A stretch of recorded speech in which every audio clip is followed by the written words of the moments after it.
climática. O tema do nosso trabalho, né? Aqui. O tema do nosso trabalho é a variação da temperatura, precipitação pluviométrica e as suas influências nas mudanças climáticas no município do Crato, Ceará. Né? Eu e o colega Vanildo somos os autores desse estudo. Temos como objetivo avaliar a variação da temperatura, precipitação pluviométrica e a sua influência nas mudanças climáticas no município do Crato, Ceará, utilizando o índice de precipitação padronizado, o SPI. Nós introduzimos aí com esse mapa, né? Eu não referenciei ele também, eu consegui na imagem na internet, né? Google Imagens. E aí a gente introduz o seguinte, que a vegetação abundante, né? Dezenas de nascentes ao sopé da Chapada Nacional do Araripe, é uma vasta área de produção agrícola, né? O município do Crato, ele sempre foi tido como celeiro do Ceará. Ele apresenta como principais coordenadas geográficas uma latitude sul de 7 graus, 14 minutos e 3 segundos, né? E longitude, né, de 39 graus, 24 minutos e 34 segundos, ocupando uma área de 1.117,5 km². Esse é um dado do Brito e Silva, que trata sobre essas características do Crato. Como perfil de oásis do sertão e suas características de mata atlântica, né, encanta quem visita, observando os paredões e vertentes, né, ao sopé da Chapada do Araripe, a gente vê uma imagem deslumbrante, né, que os índios cariris até tinham como uma deusa, né, uma deusa. A cidade do Crato, ela está localizada no sopé da Chapada do Araripe, né, no sul do estado do Ceará, mais precisamente na microrregião do Cariri. E diferente de outras localidades próximas por possuir totais médias de chuvas relativamente mais elevadas, né? Ou seja, aqui tem, por causa dos ventos olisos, né, que vem chamado também os ventos de Aracati, a Chapada do Araripe ela serve como esse barra-vento, e as precipitações aqui na região elas são mais precisas, mais frequentes. Enfim. Nós vamos ter também que a vegetação abundante, né, não, aqui está repetindo. Espera aí. Então, no contexto macro-regional, o fenômeno da estiagem e o registro do aumento da temperatura estão também relacionados com a posição geográfica em que o município se encontra, né? Considerando que os sistemas produtores de chuva, né, os centros de ações, massa, como acabei de falar, deslocamento dos ventos olisos, né, que vem da direção norte do Aracati, dos ventos do leste, que também foi falado na apresentação anterior, que a massas de ar, né, frente aos sistemas locais e regionais, né, são influenciados pelas teleconexões, né, que modulam a intensidade e o alcance de tais sistemas. Isso aí é o Ramírez, né, e a Tial que vai fazer essa abordagem. Aí aqui eu apresento para vocês uma imagem também obtida pelo Google Imagens. Vocês podem visualizar aí a Chapada do Araripe, é uma imagem bem nítida. E aí tem a depressão periférica, vocês percebem o Crato aqui, a margem urbana,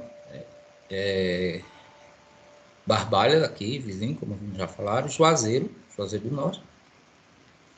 E o Crato é tido como a capital da cultura, né? É um dos municípios mais antigos, está completando agora 276 anos.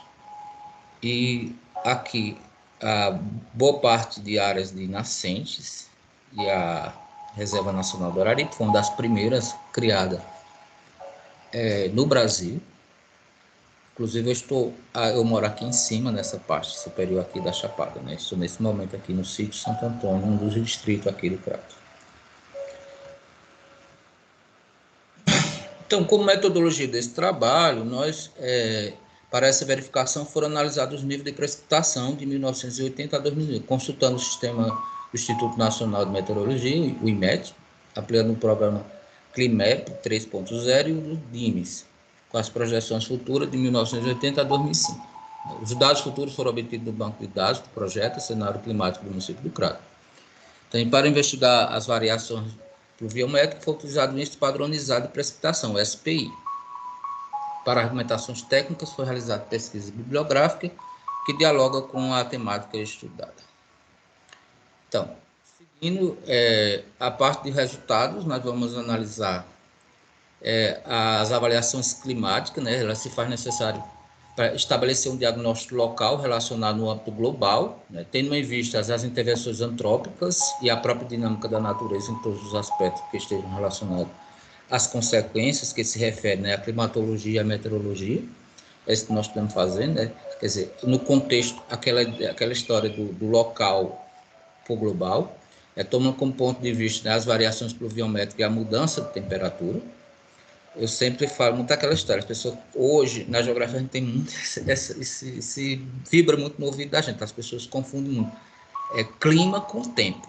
Então, o tempo atmosférico, ele não pode ser confundido. Na hora de debater a história das mudanças climáticas, é que a gente vai saber essa diferença, tá? Saber uma diferenciação muito grande. Aqui o clima está bom. Não, é o tempo que está bom. Não se faz a previsão do clima, se faz a previsão do tempo. Então, debater as questões de escala fundamental para compreender as dinâmicas e os processos naturais do clima, a sua interação com as ações humanas e o contexto social ao qual estamos inseridos. Zangales Júnior e Neto, né, eles fazem essas abordagens relacionadas a essa questão dessas mudanças climáticas. Aqui no primeiro gráfico, nós vamos analisar a temperatura máxima e mínima, a amplitude média do município do Crato, né? E o que nós podemos observar, né, que as temperaturas máxima e mínima da amplitude média do município, ela passa, que podemos observar que as mudanças bruscas, né, de temperatura, da temperatura máxima que ocorre nos anos de 1984, 1985, e a sua elevação nos anos de 2011 a 2018. Você vê aqui a temperatura máxima, né? Que ela cai aqui. Vocês estão vendo o cursorzinho aqui, não estão, gente? Sim. E nessa elevação, e aqui nós vamos observar em 2011, ó, a outra queda, 2018, e essa tendo como essa tendência linear, né? E aqui nós vamos ver a temperatura, que a gente já observando aí que a temperatura mínima ela teve sua elevação em 1987. 97, precisamente. 87 não, 97. É que viu como a mínima ela teve um avanço. Até de forma histórica. A máxima aumenta, que tem uma relação, né, muito forte entre a máxima e a mínima. E a maior amplitude média, né, aqui vem o gráfico da amplitude média, igual a 14,7 graus Celsius em 2019. Nós tivemos um aumento aqui recente, né, da amplitude térmica média aqui no município do Crato. Seguindo, aqui nós vamos analisar as médias da temperatura máxima e mínima no Crato. Perceba a variação entre elas duas, a temperatura máxima e mínima, que ocorre a uma variação no início do ano. Nesse mês, nós estamos em pleno inverno, né, chamado inverno, mas o inverno não significa dizer que é chuva. Nós estamos no período de junho e julho. Veja que é quando, durante esse período do ano, que é quando as temperaturas elas têm a máxima e a mínima, elas caem e volta, principalmente a máxima, ela volta agora em agosto, próximo agosto já começa a se elevar as temperaturas. E nesse sentido que se percebe que essa prática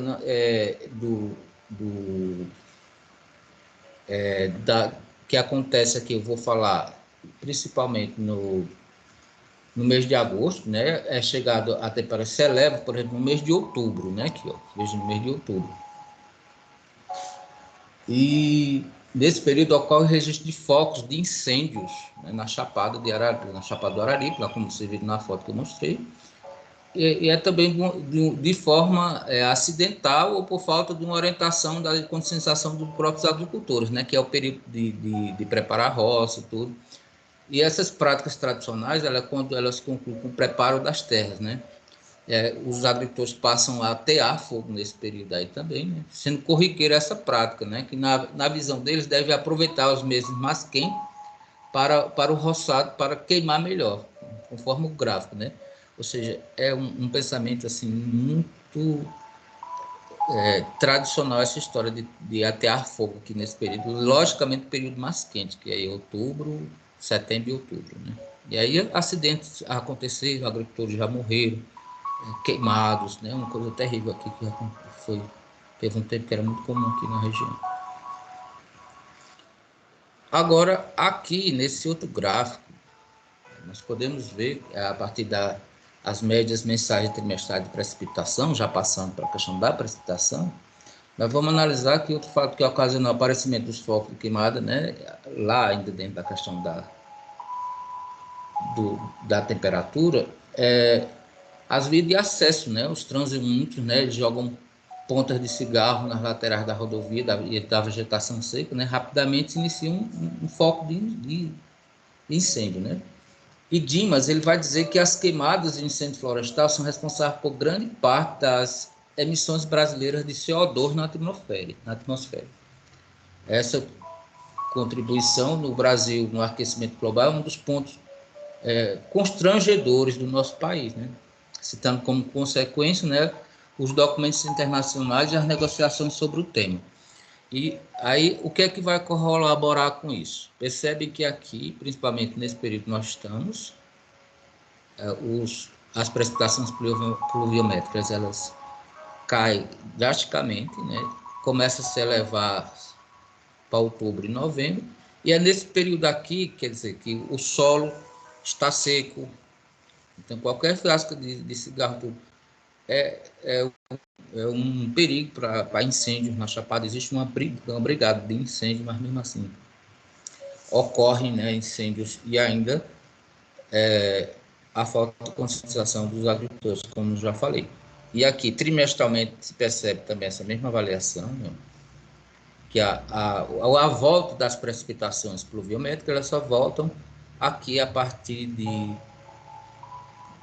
mais de novembro a dezembro, né? Que, como até o próprio Francisco citou ali no trabalho, essa cultura, né, do plantar, que é a chamada chuva do caju, que acontece no período de janeiro. Nessa é chamada a chuva das flores, né, que pega da parte do outono, ou seja, e tem toda essa dinâmica em relação ao tipo de chuvas. Então, nesse sentido, né, você pode avaliar que nos meses de trimestre fica mais difícil o controle das queimadas, né, pelo baixo nível pluviométrico, né, a cada pouca umidade do solo e consequência queda nas reservas hídricas, sendo assim um período de atenção e cuidados referente à preservação, né, da manutenção do ambiente local, né, que existe, por exemplo, né, a necessidade, a estratégia que a natureza seja levada em consideração, também no fator restrito, que deve ser utilizado a máxima produtividade em si, afeto degradante. Miranda vai dizer, né, que a fim que no futuro a disponibilidade dos recursos naturais esteja preservada, né, a influência do clima, né, na vegetação. Então, aqui ainda sobre a precipitação total anual, desvio padronizado de chuvas no Crato, nós vamos observar, gente, que o que é que ocorre aqui historicamente. Existe um entendimento, né, pela a premissa das técnicas de captação d'água, seja por meio das tecnologias sociais, né, que ocorrem. Principalmente os agricultores camponeses, né, o mesmo por obras estruturantes, né, de grande porte, como a construção do açude. Aí eu abro aqui um parênteses e observem aqui. Em 1985, vocês podem ver aqui que a média histórica recorde foi em 1985. E aí eu lembrei ainda criança nesse período,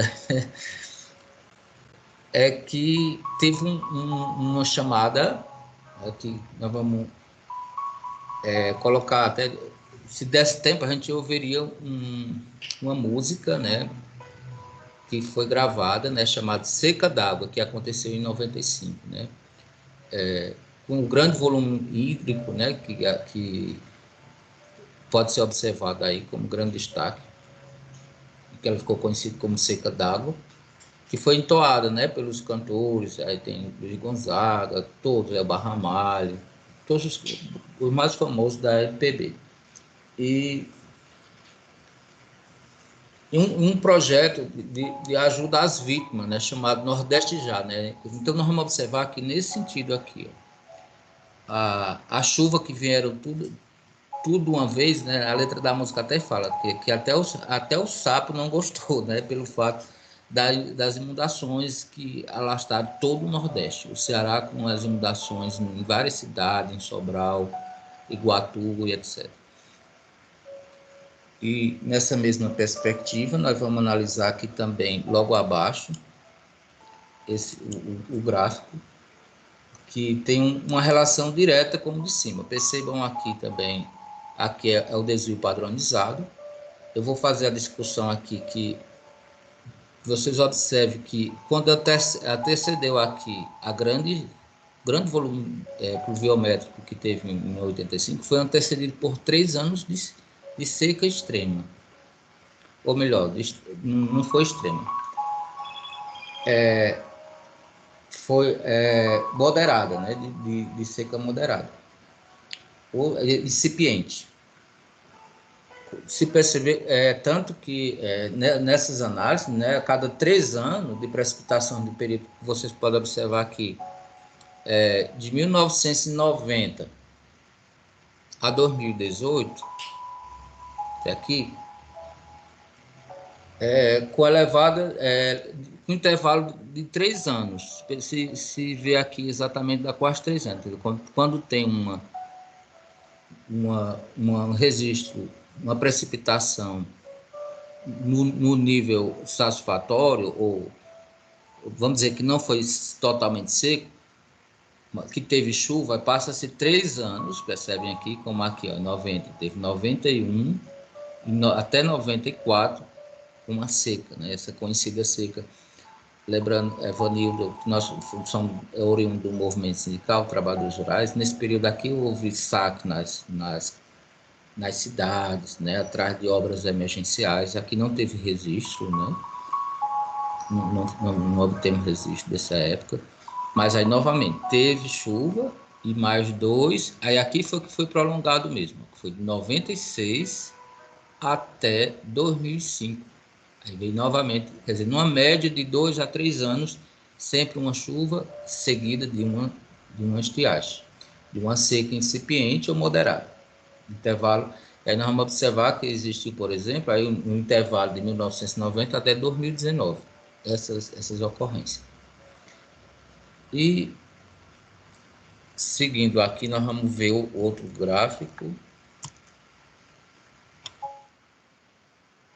Já esse gráfico aqui, né, de precipitações, a partir desses padrões de precipitações maior ou igual a 1 milímetro, que vai até 20, maior ou igual a 20 milímetros no município do Crato.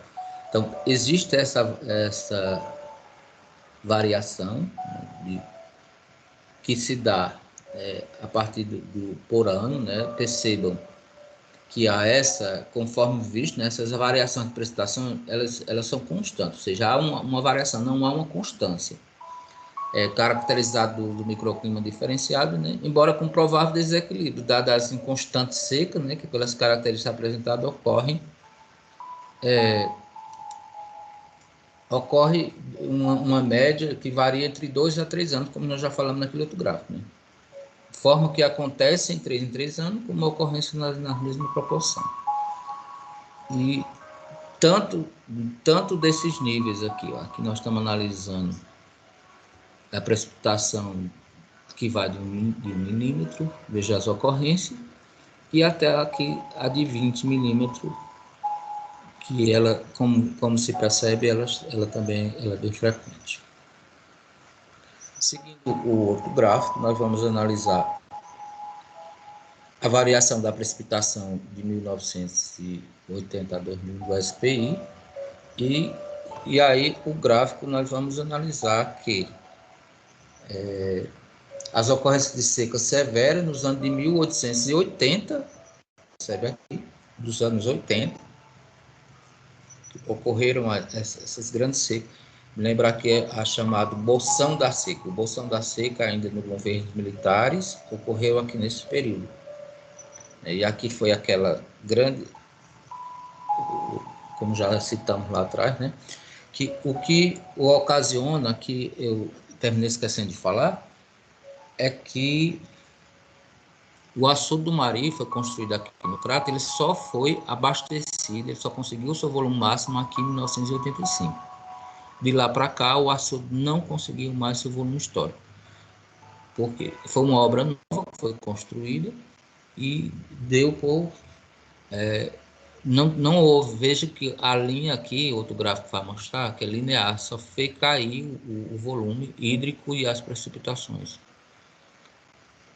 E percebendo, né, como mostrado, que os indicadores apontam essas ocorrências de chuvas moderadas, 20 anos com intervalo de seca, principalmente em 1999, 2013, 2017 e 2019. Vamos avançar mais, que para ser mais objetivo, aqui nós estamos passando o tempo um pouco. E no que se refere às tendências futuras, né, que é o agravante aqui que a gente pode constatar, é que as mutações registradas passam de uma progressão preocupante. No que se refere aos baixos índices, percebam aqui o que está se projetando, tendo uma catástrofe hídrica.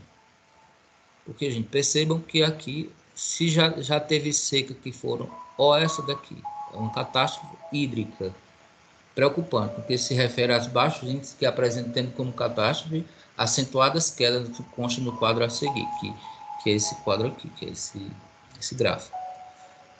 Que serão 17 anos, praticamente, nós teremos aqui pela frente com uma grande secas futuras que está se projetando, né? E, nesse sentido, o que é que se vai verificar aqui? Aqui no período, uma escala mais precisa, mais visual. De 2020 até 2050, percebam que, diante dessa realidade, que aqui exposto existe outro elemento preocupante para os ambientalistas e todos os indivíduos envolvidos, que é o fenômeno da desertificação. Se esses dados se confirmarem no futuro, nós teremos o semiárido que corre risco de ficar árido nesse período, uma recorrente falta d'água, né? Alguns pensam que a seca, né, e a desertificação são um único e mesmo fenômeno, que, portanto, se conseguirmos eliminar os efeitos da seca, né, provavelmente da água, acabaremos também com a desertificação. Martalo Júnior, né, 2001, ele vai falar sobre isso, quer dizer que é necessário, né, temos que pesquisar, estudar como a natureza reage às intervenções humanas. A sua própria dinâmica é urgente e necessário, considerando o avanço das consequências para um bioma na sua concepção característica diária, como seus baixos níveis pluviométricos e suas variações apresentadas no gráfico acima. Ou seja, as intervenções antrópicas e climáticas, elas têm uma significância muito grande. Vamos concluir que essa investigação ela forneceu informações que explicitou a diferença entre as precipitações da década de 80 para as atuais, né? Tendo em vista que o município de Crato foi construído grandes reservatórios, como eu já falei, né? Como o açude do Mari. E só alcançaram seu limite máximo quando construído, tendo em vista o registro de maiores precipitações terem ocorrido na década de 1980. O fenômeno das mudanças climáticas, nesse sentido, tem uma conotação externa das várias dimensões, nacional e global, mas também no aspecto local, que são percebidas com o aumento das queimadas, desmatamento na parte montante das centenas de fontes localizadas no Crato. Ou seja, aqui, por exemplo, na comunidade onde eu moro, existe uma especulação imobiliária muito grande, porque as pessoas elas querem elas querem, com o aumento da temperatura lá na cidade, as pessoas sobem para a serra nos finais de semana, ou mesmo não só como segunda moradia, mas como também a principal moradia. E aqui está ocorrendo uma ocupação vertiginosa próximo à Reserva Nacional do Araripe, ou seja, então essa prática do desmatamento, o aumento e consequentemente a gente vê aí a política ambiental, ela não está sendo levada a sério nesses últimos anos, e que vem desencadear um estágio crescente de desertificação. Nós temos aqui no Cariri, por exemplo, eu cito no trabalho, o Fórum Araripense de Combate à Desertificação, que a gente vai concluir que a efetiva sustentabilidade ela é uma realidade desenvolvida pelo setor rural que mais valoriza a manutenção da vida e de toda a sociedade, com seus indivíduos que detêm em suas mãos a oportunidade de mudar. No caso específico, as propostas agroecológicas desenvolvidas pelos agricultores familiares. E a gente encerra aqui, tem as referências que estão por aqui, mas seguindo nós vamos concluir, já avançando aí no horário, e dizer, né, obrigado, da sua natureza dar-se a volta por cima. Acredite na resiliência que existe em você. Pronto, seria isso, pessoal.